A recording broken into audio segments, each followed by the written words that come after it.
Live from New Delhi, you're watching DD India NewsHour, India's voice to the world.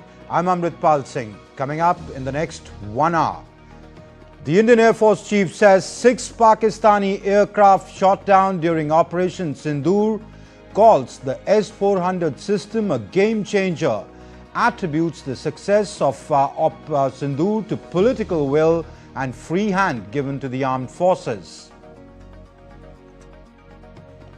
Prime Minister Modi to inaugurate the new metro line in Bengaluru on Sunday, to also flag off 3 Vande Bharat Express trains. Kremlin confirms Putin and Trump to meet in Alaska on the 15th of August. Zelensky says Kyiv will not cede territories to Russia. India welcomes the talks, says ready to support efforts for peace. Armenia and Azerbaijan agree to end fighting forever, says Trump, as both countries sign a US-brokered peace deal at the White House.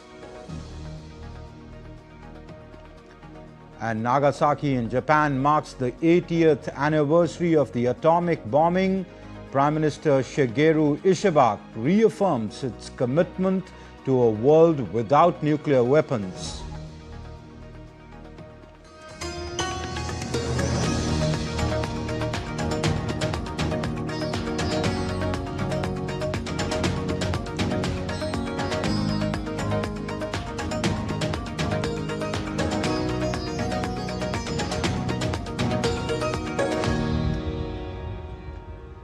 Indian Air Force Chief Air Chief Marshal Amarpreet Singh on Saturday said that India shot down 5 Pakistani fighter jets during Operation Sindoor. Apart from the 5 jets, 1 large airborne early warning and control or early warning aircraft was also destroyed. The Air Chief also called the S-400 missile systems a game changer. In a decisive military and intelligence-led campaign, India launched Operation Sindoor on May 7th in response to a heinous terrorist attack on April 22nd that shook the nation. India's response under Operation Sindoor was precise. The operation targeted 9 verified terror camps along the line of control and deeper inside Pakistani territory.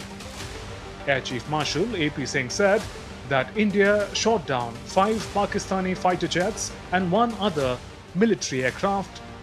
He said, "We have 5 confirmed kills and 1 large aircraft, which could be either an Elint or an AEW&C aircraft, which was taken on at a distance of 300 kilometers. This is actually the largest ever recorded surface-to-air kill that we can talk about." We have at least 5 fighters confirmed kills and 1 large aircraft, which could be either an Elint aircraft or an AEW&C aircraft, which was taken on at a distance of about 300 kilometers. This is the actually largest ever recorded surface-to-air kill that we can talk about. Calling S-400 a game changer, Indian Air Chief Marshal also said that Pakistan was unable to penetrate the surface-to-air missile system. He said, "Our air defense systems did a wonderful job. The S-400 system, which we had recently bought, has been a game changer. The range of that system has really kept their aircraft away from their weapons like long-range glide bombs that they have. They've not been able to use any of those because they've not been able to penetrate the system." India's Defence Minister Rajnath Singh, during a debate in Parliament on July 28th, termed it a tactical strike against state-sponsored terrorism. हमारी सेनाओं द्वारा की गई well coordinated strikes ने 9 terrorist infrastructure targets को precision के साथ, सटीकता के साथ हिट किया। और इस सैन्य कार्रवाई में एक अनुमान के अनुसार 100 से अधिक आतंकवादी, मैं बहुत संभल कर बोल रहा हूं अध्यक्ष महोदय, हमारी फिगर गलत ना होने पाए, फिगर इससे बहुत अधिक है, 100 से अधिक आतंकवादी, उनके ट्रेनर, उनके प्रशिक्षक, उनके हैंडलर, लश्कर-ए-तोयबा और हिजबुल मुजाहिदीन जैसे आतंकवादी संगठनों से संबंधित थे। ये वही आतंकी संगठन हैं जिन्होंने पाकिस्तान की सेना और ISI का जिन्हें खुला समर्थन प्राप्त है। Operation Sindoor wasn't just retaliation. It marked a new policy direction. By striking both terrorists and their enablers, India challenged the long-standing narrative of separating state from terror actors. I want to say, which one of you imagined that Bhavalpur and Muridke would be brought down the way it was? Which one of you thought? When did you even think of it during your tenure? Did it even cross your mind? In fact, on the contrary, you ruled it out after 26/11.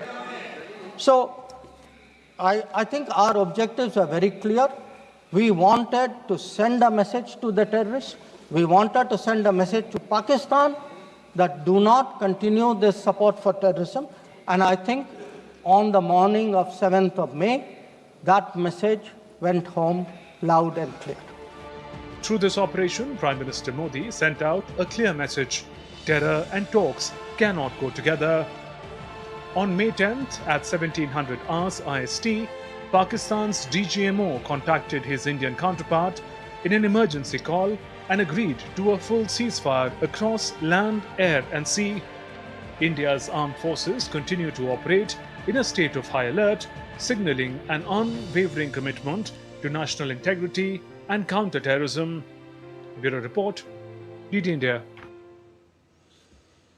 And in another big development, Russian President Vladimir Putin and the US President Donald Trump are set to meet in Alaska on the 15th of August to discuss ending the war in Ukraine. All eyes on this high-stakes summit as the world hopes for a breakthrough in the conflict. My colleague Mohammad Absarul Hassan shares more details. Russian President Vladimir Putin will travel to Alaska for a summit with former US President Donald Trump on August 15. The key agenda is resolving the war in Ukraine. The Kremlin confirmed online that both leaders aim to negotiate a path to peace. Senior Putin advisor Yuri Ushakov said the talks would focus on long-term solutions. Russia and the United States are close neighbors, sharing a border. It seems quite logical that our delegation will simply fly across the Bering Strait and that such an important and highly anticipated summit between the leaders of our two countries will take place precisely in Alaska. And of course, the presidents themselves will undoubtedly focus on discussing options for achieving a long-term peaceful resolution to the Ukrainian crisis. Trump announced on Friday that a deal could involve a land exchange to benefit both Russia and Ukraine. Talks aim to stop the war in Ukraine. I'll be meeting very shortly with President Putin. It would have been sooner, but I guess there's security arrangements that unfortunately people have to make. Otherwise, I'd do it much quicker. He would too. He'd like to meet as soon as possible. I agree with it. But we'll be announcing that very shortly. We're going to get some back. We're going to get some switched. There'll be some swapping of territories to the betterment of both. But we'll be talking about that either later or tomorrow. Responding to US President Trump's statement, Ukraine President Zelensky rejected any idea of giving up land. President Trump. We will not reward Russia for what it has perpetrated. The Ukrainian people deserve peace, but all partners must understand what a dignified peace is. The answer to the Ukrainian territorial questions already is in the constitution of Ukraine. No one will deviate from this, and no one will be able to. Ukrainians will not give their land to the occupier. President Putin claims 4 Ukrainian regions and Crimea annexed in 2014, though Russia doesn't fully control them. Ukraine has shown flexibility in peace talks, but ceding territory remains politically difficult. As war rages on, the world awaits the crucial August 15 summit between Putin and Trump for a possible resolution. Mohammad Absarul Hassan reports for DT India. And India has welcomed the understanding reached between the US and Russia for the meeting in Alaska on the 15th of this month. The Ministry of External Affairs said in a statement that the meeting holds the promise of bringing to an end the ongoing conflict in Ukraine and opening up prospects for peace. It added that, as Prime Minister Modi had said on several occasions, this is not an era of war. And so India endorses the upcoming summit meeting and stands ready to support these efforts. And my colleague Siddharth Bhardwaj joins us more on this from the newsroom.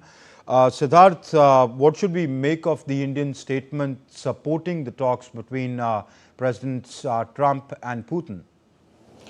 Hi, Amrit. First of all, we have to know the very fact that India's stance has, always been clear in these matters. India has always said that the wars cannot be resolved on the battlefield, but the only solution is through dialogue and diplomacy. And today, India has welcomed the understanding which is reached between the United States and Russia, as both the leaders, both the top leaders of these countries are set to meet in Alaska on 15th of August. Earlier, we didn't know the place where the meeting would be held, but now we know that the meeting will take place in Alaska, where both the leaders will meet. And in this statement, which has been issued by the Ministry of External Affairs, India, the statement clearly said that the talks holds a promise wherein a solution could come out of this conflict, which is now in its 4th year.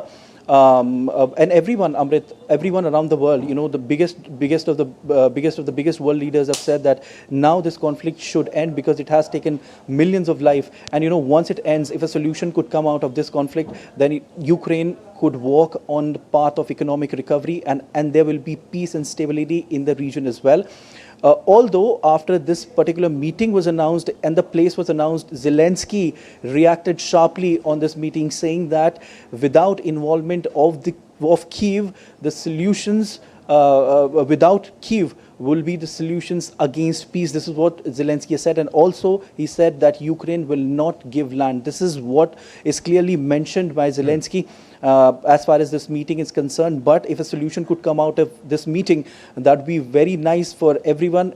In fact, it would be very nice for Ukraine as well, for the other country as well, because like I said, Ukraine will travel on its path of economic recovery. Millions of lives have been lost. We keep seeing every day this particular conflict, and everyone in the world, the big leaders are also urging to stop this conflict, to in fact end this conflict and permanently get a solution out of it. And Prime Minister Modi, if you remember, Amrit, when he met Donald Trump as well, he also said that this is not an era of war, and the solution can never be found on the battlefield but through dialogue and diplomacy. The Prime Minister Modi had said this to President Putin when he met him in Ekaterinburg earlier, also saying that it's not an era of war. You can only find a solution through dialogue and diplomacy.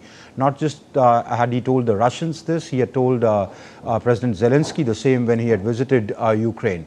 But does that seem to be bearing upon both sides, or is it just Donald Trump pushing for arm twisting both sides into ending the conflict?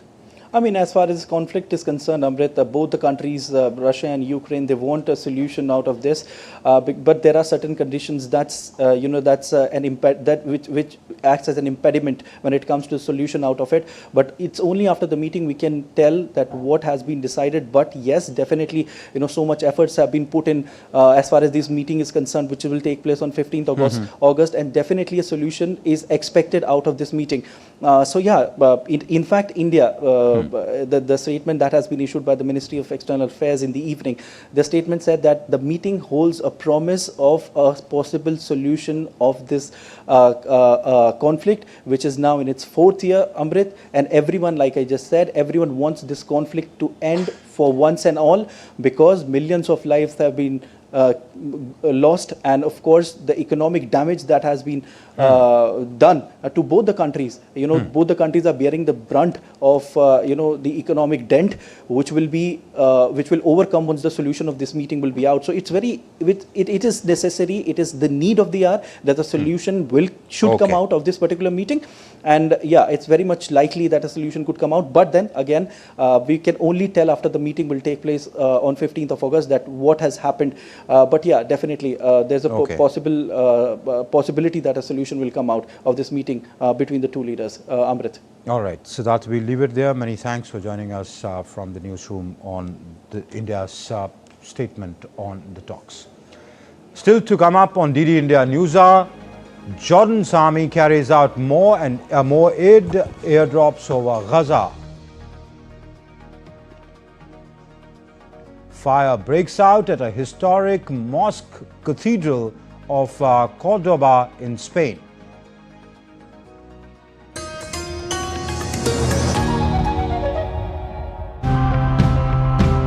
Extreme heat, unseasonal rains, floods, droughts. These aren't just isolated weather events anymore. So today, through all our stories, we ask, how do we adapt?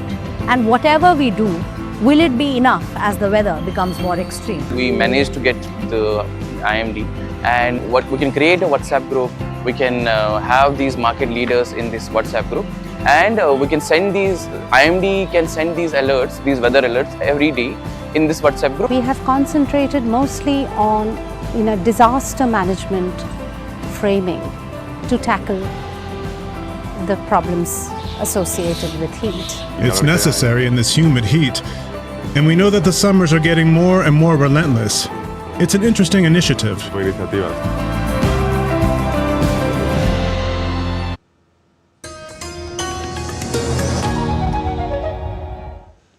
You're watching DD India NewsHour. I'm Amritpal Singh.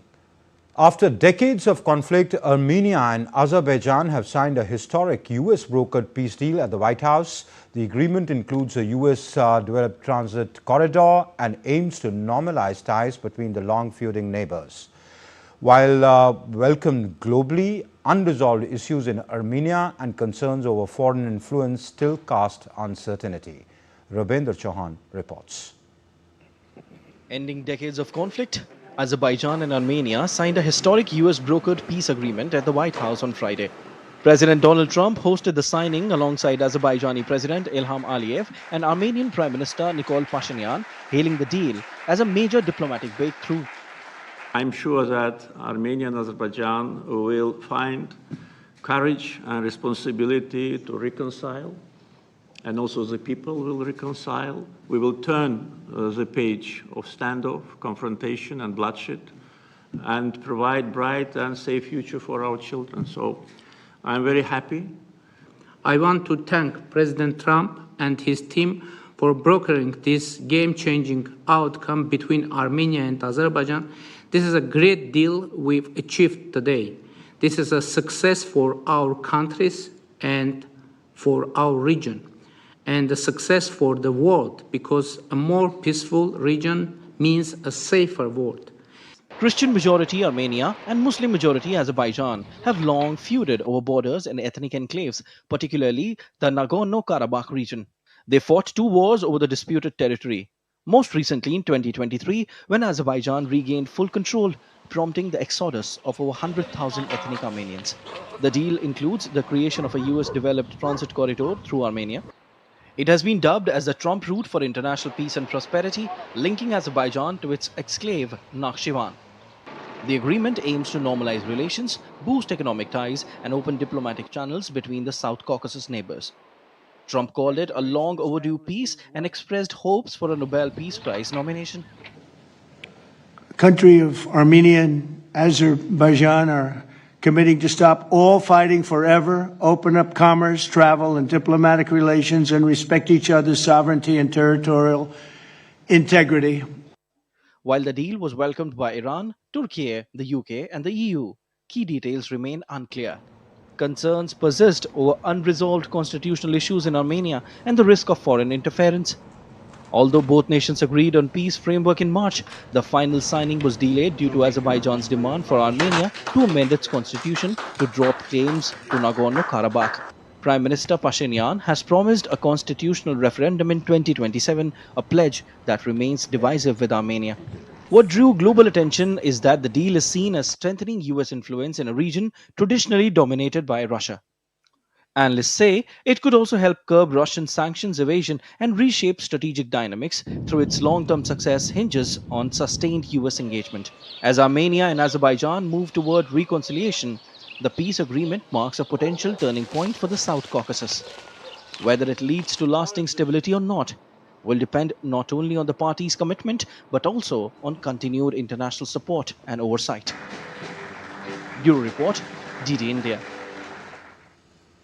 And to discuss this development, I'm joined by Ambassador Sanjay Bhattacharya, former Secretary in the Ministry of External Affairs. Thank you, Ambassador Bhattacharya, for being on the show. First of all, Ambassador, how significant is this development?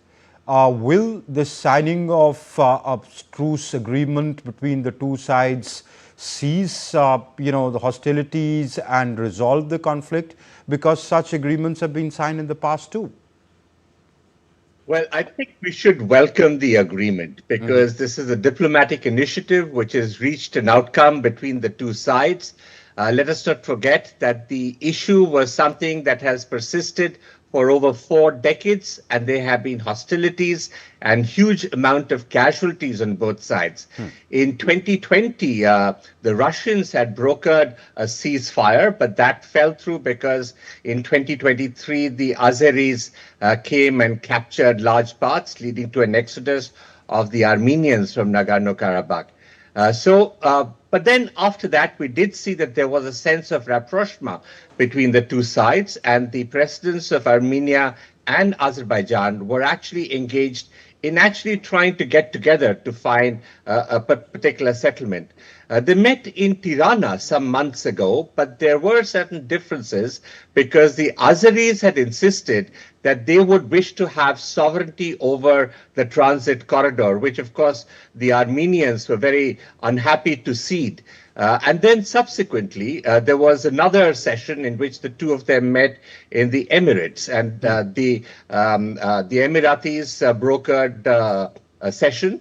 There was the Europeans and the Americans were behind it as well, but that too did not really reach the final outcome that was necessary, although there was broad understanding. So I think what has really happened is that Steve Witkoff, who's been traveling in the region, and he was in Moscow recently, was able to bring through this final understanding. And I think it's a very favorable outcome for both sides. All right. We stands. Okay. Ambassador, then, I mean, more details are yet to emerge. So what do we make out of what is already in public domain? So does Karabakh stay with the Azeris? Yes, I think it does not envisage a transfer of territories from the initial reading of what I have ascertained. But what it does mean is that it would provide opportunities for access in a much more deliberate and sustained manner. And there would be a certain US role, particularly in linking the Azeri enclave to the mainland. Okay. So this is that transit corridor called the Trump transit corridor or something which they have to build, which the Americans will help build. We'll come to that part. But on Nagorno-Karabakh, that remains with the Azeris, and the transit route through the Armenian territory to their enclave remains with the Armenians, right? True. The indications are, so we don't yet know because, as you would recall, about 100,000 Armenian, people of Armenian origin, had to flee Nagorno-Karabakh. So their status still remains a little unclear at this point. Okay. With that, will they return or will they not? Will the Azeris allow their return?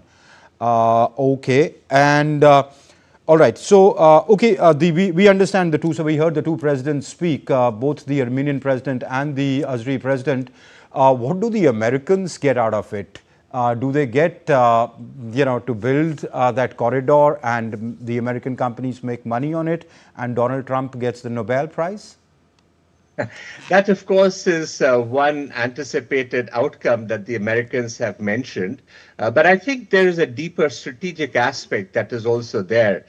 For some time, for over a year now, the Armenians have been getting closer to the Europeans and the Americans. There have been a number of exchanges, particularly in the defense sector, and there is the possibility that the Americans might establish a defense footprint in the region. And the South Caucasus, as you know, was earlier part of the Soviet Union. Right. So the Russians were very deeply embedded in it. And in this particular deal, it is not very clear if they've had a role, if any at all.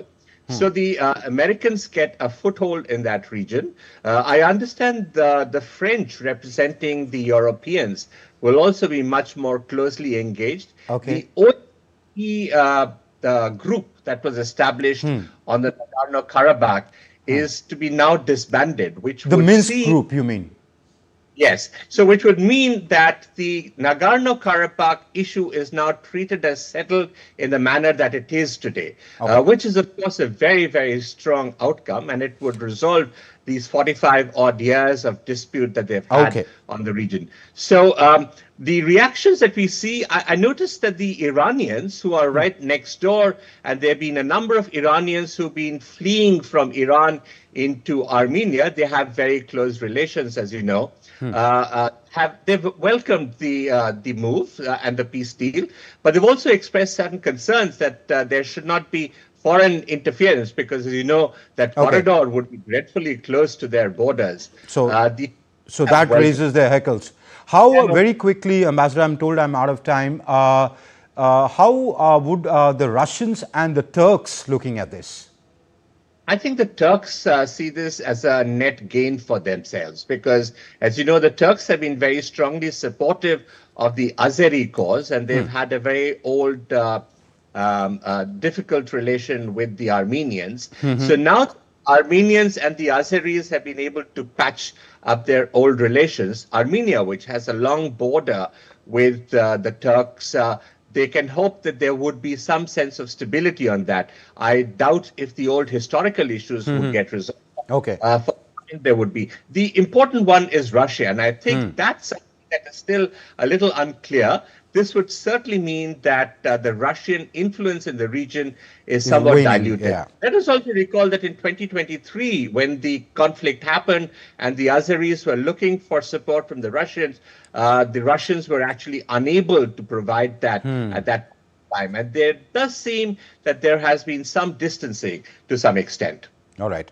Ambassador Sanjay Bhattacharya, that's all the time I have for. Thank you very much for being on the show and sharing your insights with us. Thank you.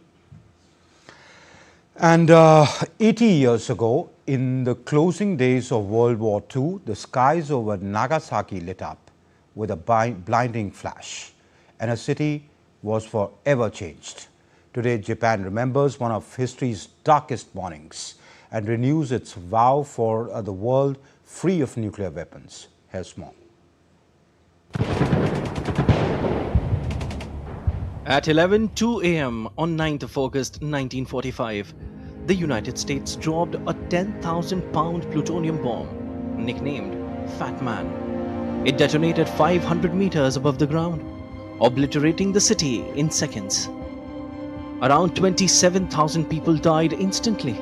By the end of that year, radiation sickness has pushed the toll to 70,000. Just 6 days later, Japan surrendered, and World War II came to an end. 80 years have passed since the atomic bombing of Nagasaki, but sad memories still remains in people's heart and mind.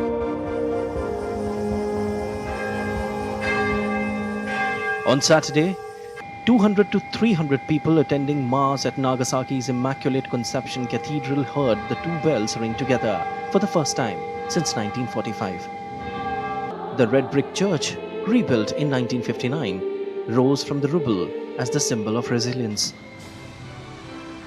Representatives from 95 countries and territories, including United States and Israel, attended the annual ceremony for the milestone year. Russia too was in attendance. Japan's Prime Minister Shigeru Ishiba reaffirmed the nation's vow for a world without nuclear weapons.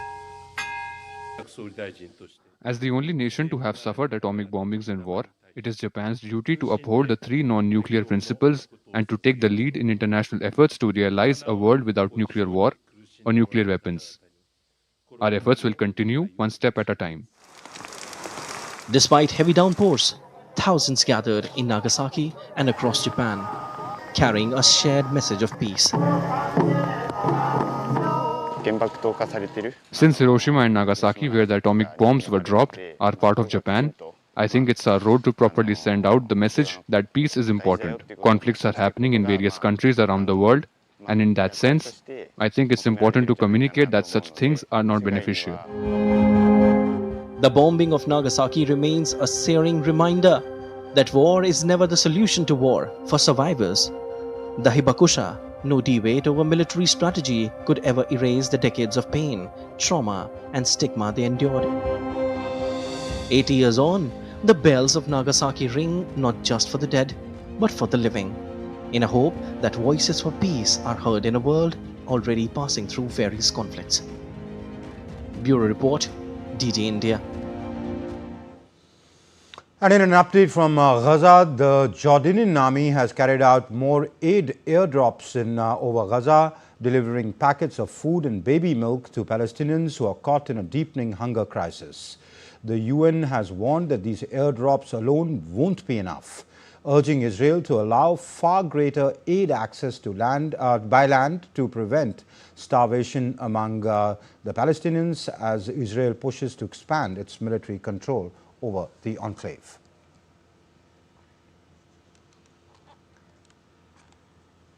A fire broke out at Cordoba's iconic mosque cathedral on Friday night, shortly after 9 p.m. Emergency services quickly responded and the flames were extinguished by about 10:30 p.m. According to the National Police and Cabildo, which manages the site, reports suggest that blaze may have been sparked by a short circuit in a floor sweeping machine inside the chapel of Al-Manzoor. Eyewitness footage showed firefighters on rooftops working to control the flames. The 16th century cathedral, built atop the 18th century Great Mosque of Cordoba, is a major example of Islamic and Andalusian architecture, known for its 850 marble and granite columns and signature red and white arches.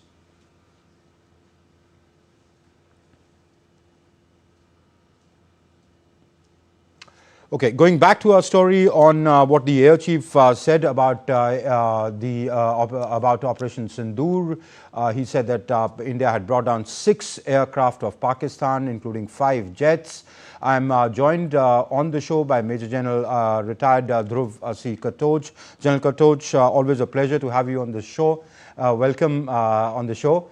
Sir, how significant is the Air Chief's statement and what should we make of it? And more importantly, the timing of the statement. Thank you. You see, I think it is a very significant thing because the statement has been given by the Air Chief Marshal and he was leading the operation. This was an Air Force-led operation. And anything which is stated by any of the service chiefs, please take it from me, there will never be any element which cannot be verified. The chiefs are very, very particular. The DGMOs of the 3 services, the DG, the Air Ops and the Naval Ops, and of course the DGMO of the Indian Army, whenever they give out a statement, it is vetted very, very profusely so that every single bit of information there is verifiable. Now, as this has come across from the Air Chief himself in an address, which was the Air Chief Marshal Katre's memorial address, and it is a 58-minute long talk which I've heard. I think it is very significant on multiple counts. But one thing I think, it sets it to rest. He has also talked about Balakot. When Balakot took place, everybody was asking for proof. Now, it is very difficult for, for people in uniform to actually give pinpoint proof. Okay, we have done this. This is the damage. We've got our photographs and all that. But beyond that, it's very difficult to prove it. In the operations which we carried out in Sindoor, we got the proof from 2 places. One was from the satellites, and secondly, the locals who took photographs post the event. So that proof came in. But one of the things which the Air Chief said was that in the Balakot incident where the strike took place, at the point of impact, there was a very small hole, just a pin, you can say. And the same structure was also exactly similar, which took place when we struck one of the sheds in... I think it was, in one of the madrasas, either Muridke or Bhavalpur. One of them, I'm forgetting which one. Yeah, Muridke it was. Yeah, so exactly the same. And he says, in the other one, you see the damage which had taken place below. So there were 2 things, one is the damage which was visible from the top, and the second is the damage which took place below. Now, a similar damage actually took place at Balakot also. And that is what he said. He said it is, when the Air Chief or somebody comes out and gives a statement, it should be believed. That is one. Number 2, when we are talking about the 5 aircraft, the 5 fighter aircraft and the 1 AEW which was destroyed, the Air Chief was referring only to the one which was done by our actions. That means they were flying and we took them down. Okay. In addition, of course, there have been many of these aircraft, the F-16 and the J-17, which we have taken down in the hangar itself, including the Chinese UAVs. No, we do not know how many there were, but my guess is that the Air Force is underestimating it. Rightly so, because you give a number, it doesn't turn out to be true, then people will say there's an exaggeration. But in my own assessment, I think they have taken down far more in the hangars than what has been taken out. All right. So the third point I want to give out is, from my own study and from what the Air Chief has stated, the damage to the Pakistani air assets was about 20%. They were not in a position to carry on. And he spoke very clearly of two things, the political objectives and the need to terminate the war when we wish to. General, are you saying 20% of the air assets of Pakistan were destroyed or affected in Op Sindoor? Yeah, that is my assessment, not what the Air Chief stated. But it comes to, you see, when you take the radars, the airfields which were struck, which were rendered which were disusable, the aircraft destroyed in the hangars and on the ground, and the fact that we disabled a very large number of the radars, their capability had degraded by at least 20%. And that was the fear. You see, it was that fear of the capability degradation which made the Pakistani DGMO come out and say, listen, we want to stop now. Remember on the first day when we offered him the ceasefire, on the night of 6th, 7th, after the 25-minute action, when we destroyed the 9 terrorist camps, the DGMO army spoke to the DGMO of Pakistan and told them, we have taken the terrorist targets, we don't want to pursue it any further, you stop. And that person said, hum jawab denge. After 10th, they had nothing to say, hum jawab denge, hum ladenge. They actually begged for a ceasefire. Now, that was the impact of this degradation carried out by the Indian Air Force for these 88 hours when this operation took place, in which the Army also played a great role. And I would dare say the Navy played a great role, though they didn't fire a shot, but they were covering all the sea routes. And that is very important to understand, because you had the oceans covered, you had the land covered, and then you had the Air Force operating deep and creating havoc within the Pakistani lines. I think all that has come out very, very clearly in the Air Chief's address, which in my personal view has been one of the best addresses I've ever heard from a serving chief. Okay. General, you say that when the forces chiefs speak or put out something in public domain, they do it after due diligence. Once they have verifiable proof, and they probably understate because they don't want to overstate, and lest it is brought out that it cannot be proved.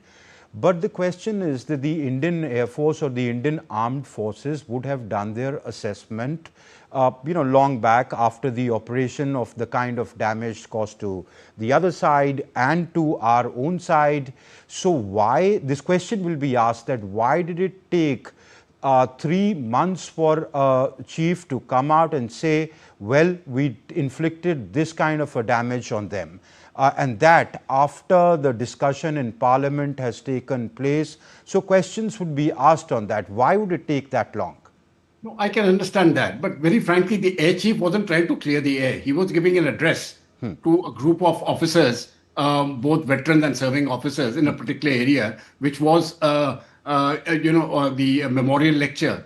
But the Air Chief would have known the media is there, it will go out as well. And no, absolutely. It was supposed to be for the, it was supposed to be for the debate. But may I also like to mention to you, well before the Air Chief had spoken, the Air Force had actually called people from the think tanks. I was one of them, where the same thing was stated, and this was well before the chief had spoken.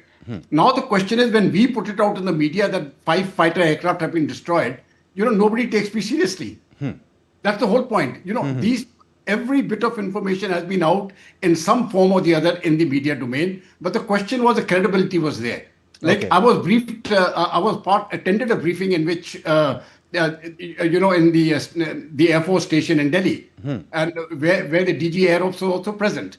And these things were, I was aware of this. But let us say I put it out, even if I state that the DG Air Ops was there, and when this talk was given. So you're saying the Air Chief going on record brings credibility to what he's saying? All right. Absolutely. The Air Chief saying it brings great credibility, because take it from me, the Air Chief may not speak to everything. He's not supposed to.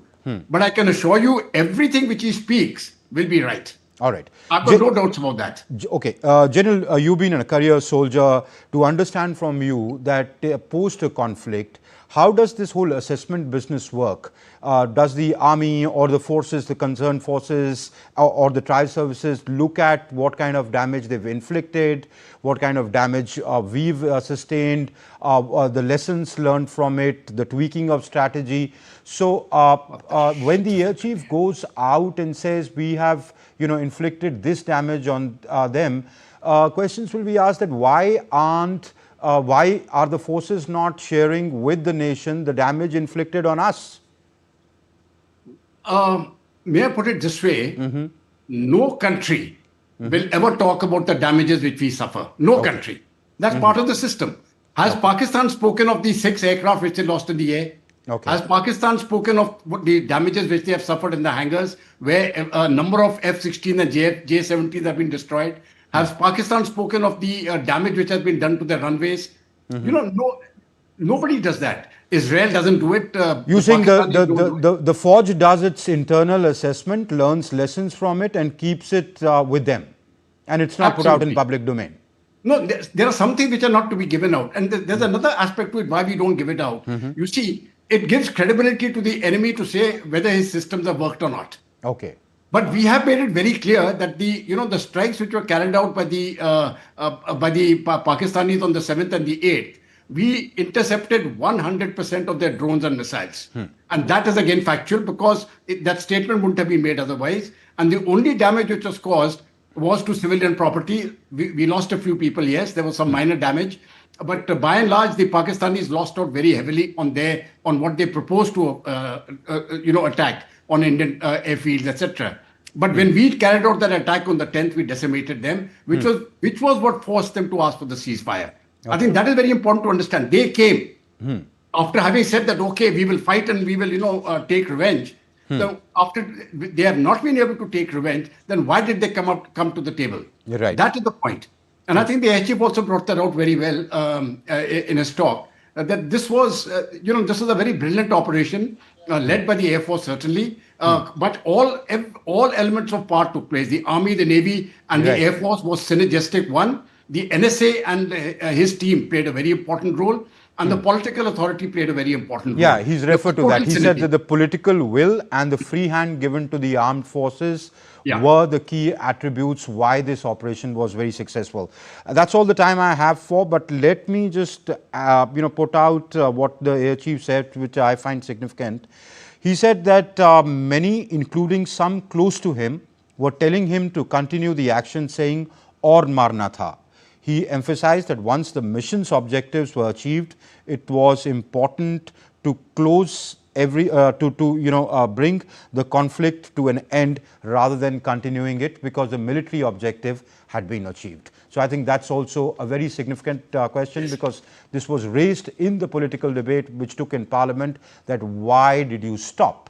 So he said objectives were achieved, every operations is launched with an objective. That objective was achieved, and they asked for a ceasefire. We said, okay, let's do that.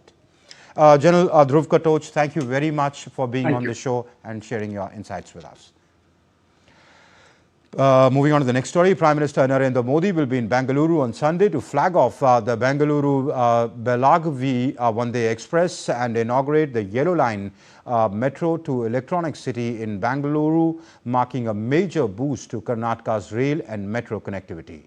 DD India's Taposh Bhattacharya files this report. Bengaluru is set for a double boost in connectivity this Sunday.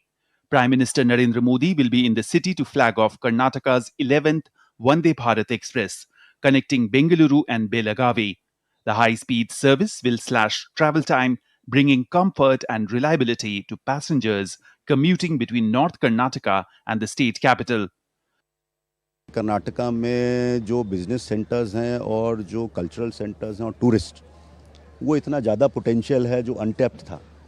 वो वंदे भारत एक ऐसा instrument बना है कि जो इन तीनों तरह के टूरिज्म, बिजनेस और normal people to people contact, इनको बढ़ावा देने में बहुत ही इम्पोर्टेंट रोल प्ले करेगा. Prime Minister will also board the new Yellow Line metro to Electronic City. Built at a cost of 7,610 crore rupees, The 19.15 kilometer corridor links central Bengaluru to the city's southern industrial hub through 16 stations, including Silk Board Junction. The yellow line is expected to ease congestion, cut travel time and boost public transport usage, connecting Bengaluru's homes with its IT and biotech heartlands. This is a very big event where Honorable PM will inaugurate this line.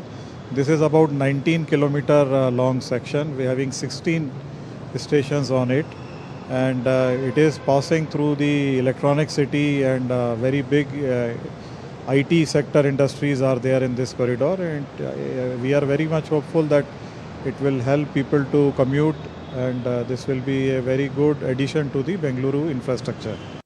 With this, Namma Metro's network will stretch to 96 kilometers, cementing its place as India's second largest metro system after Delhi. It is a Sunday of speed, connectivity and transformation for Karnataka. With faster train and a new metro line, Karnataka takes a big leap in connectivity and commuter comfort. A transformative day indeed for Bengaluru's transport network.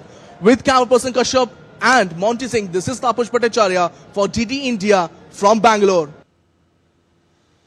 And ahead of his visit to Karnataka, Prime Minister Modi, taking to social media platform X, said, and I quote, "Look forward to being among the people of Bengaluru tomorrow."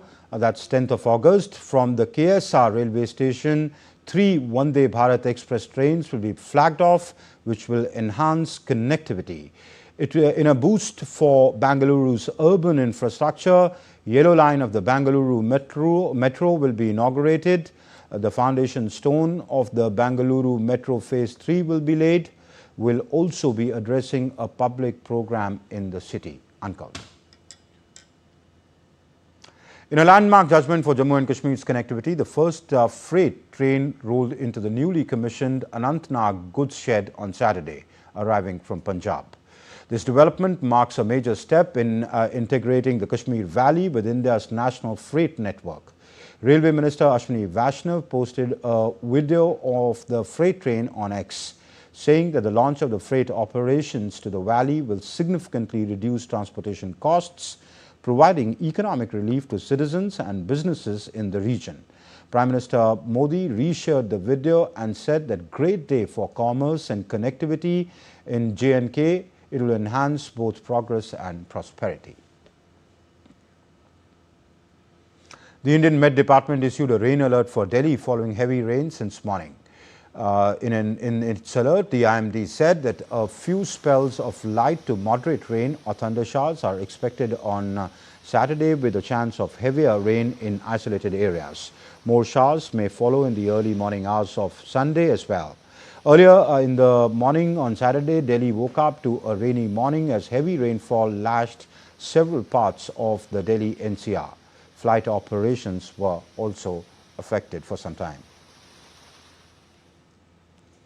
Union Minister of State for Science and Technology, Dr. Jitendra Singh, inaugurated India's first animal stem cell biobank and laboratory at the National Institute of Animal Biotechnology, Hyderabad, on Saturday. The 1.85 crore rupees facility will support regenerative medicine and advanced research in livestock health. The minister also laid the foundation stone for a new hostel and type 4 quarters worth 19.98 crore rupees to support the NIAB's research ecosystem. Singh also launched 5 veterinary diagnostic tools aimed at enhancing animal health under the One Health approach. He urged farmers to adopt modern diagnostics for better disease management and increased farm income. We need to work harder because we are dealing with the animal world and the plant world. So it's more to their stakeholders. And I have to compliment Dr. Taru Sharma because in her tenure, India is going to get the first ever animal stem cell biobank.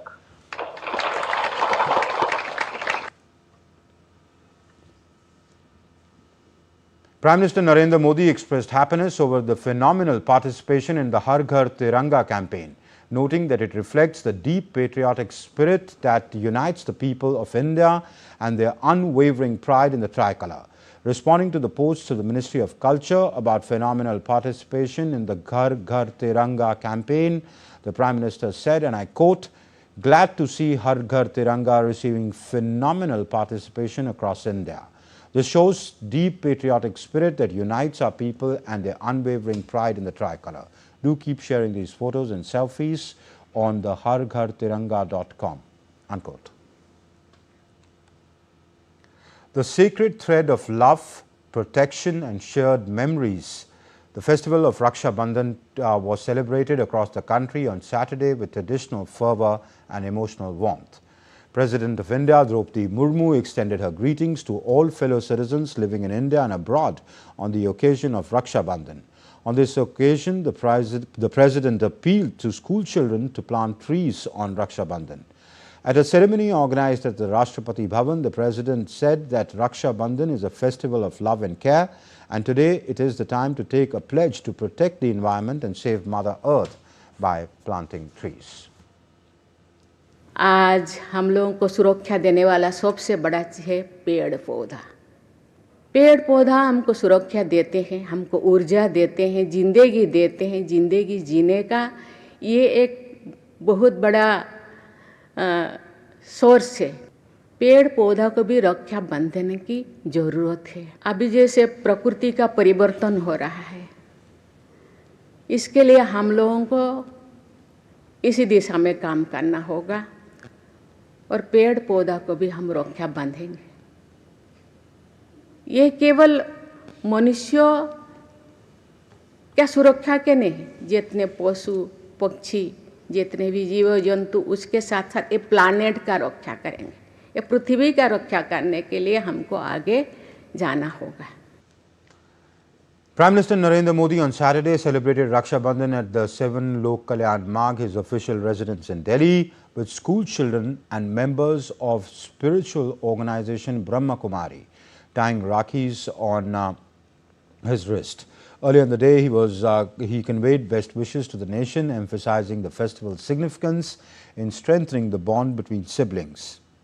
In a post on X, Prime Minister Modi wrote, "Best wishes on a special occasion of Raksha Bandhan. On this day, sisters tie a Rakhi around their brothers' wrists. In return, brothers offer gifts as a symbol of love and take care of their sisters." You're watching DD India NewsHour. Now for time for some sports news. The city of Mumbai is set to shine even brighter as it prepares to welcome nearly 300 of the world's brightest young astronomers for the 18th International Olympiad on Astronomy and Astrophysics 2025. This prestigious global event will be held from the 11th of August to the 21st of August. The event will be hosted by the Homi Bhabha Center for Science and Education and the Tata Institute of Fundamental Research. A record of 300 student contestants and about 140 mentors are coming from 64 countries to participate in the largest IOAA till date. German chess Grandmaster Vincent Keimer has surged to the sole lead in the Masters section of the Chennai Grand Masters 2025 by winning his third consecutive game. In round 3, Keimer defeated India's Karthikeyan Murli, maintaining a perfect score. In an exclusive conversation with DD India's Ritesh Ranjan, Vincent Keimer expressed his aspirations for the tournament and discussed about his journey so far. Take a look. I'm here with Vincent Keimer, who is the emerging star of chess here. Vincent, round 2 yesterday, you were there in the, everyone is talking about you. What has changed and what new things you are looking for?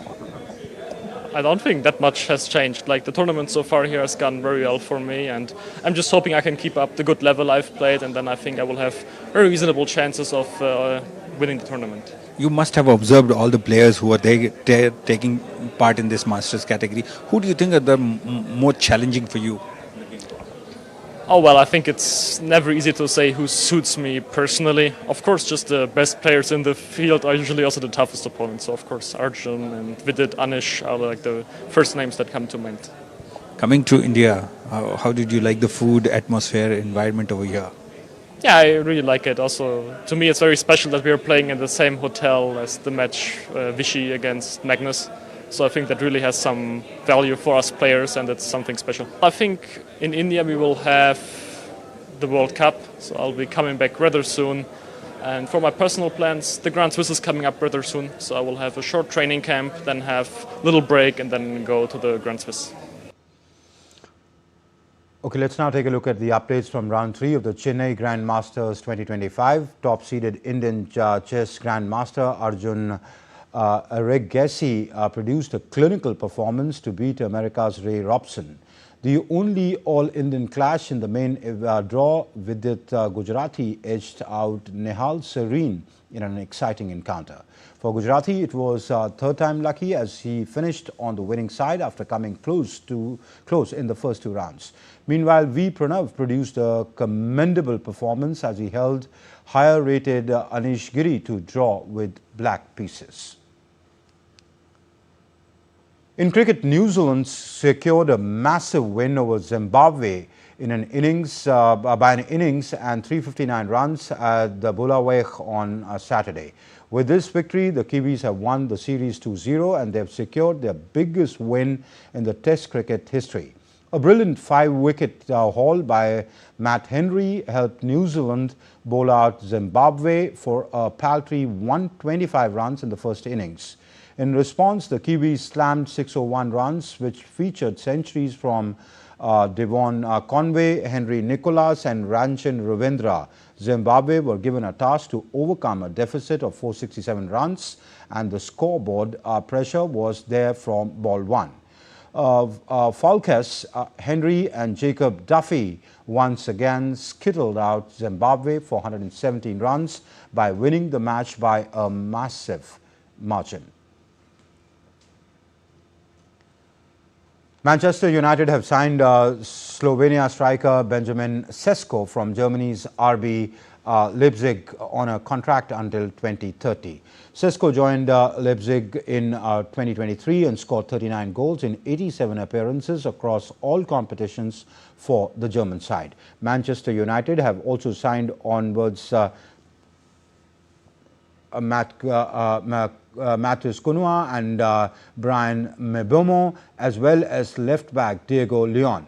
With new players in the squad, Manchester United will be hoping for a change in the fortunes as the club finished 15th in the Premier League last session. Manchester United began their Premier League 2025 campaign against Arsenal on the 17th of August. That's it in this edition of DD India NewsHour, but do let us know your thoughts on the news of the day. For those on the go, you can get all the latest news and updates from India and across the world on DD India's mobile app. The app is available both on Android and iOS platforms. Scan the QR codes you see on your screen to download now. We'll be back with more news as it breaks here on DD India. I'm Amritpal Singh from my entire team here in Delhi. Thank you for watching DD India NewsHour. Bye-bye.